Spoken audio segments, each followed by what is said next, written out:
سلام به همه گنگسترهای سطح شهر و بیرون شهر و داخل شهر.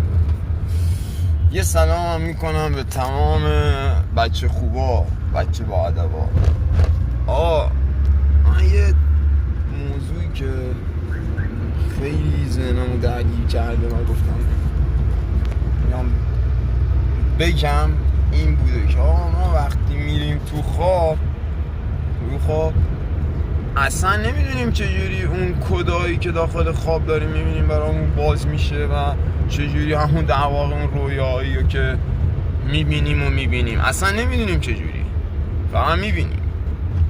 الانم تو خوابیم، شاید فقط میبینیم، ولی در واقع این خواب مدتش بیشتره به نظر من، شاید طولانی تره، مثلا یه خواب طولانی تره شاید.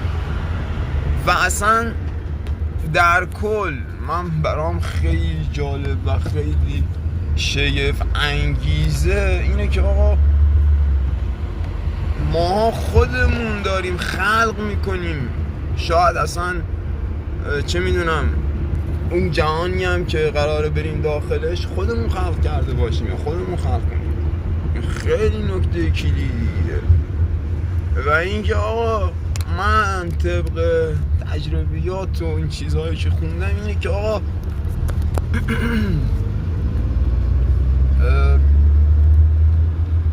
هیچ چیزی برای پنهان کردن نیست. چیزی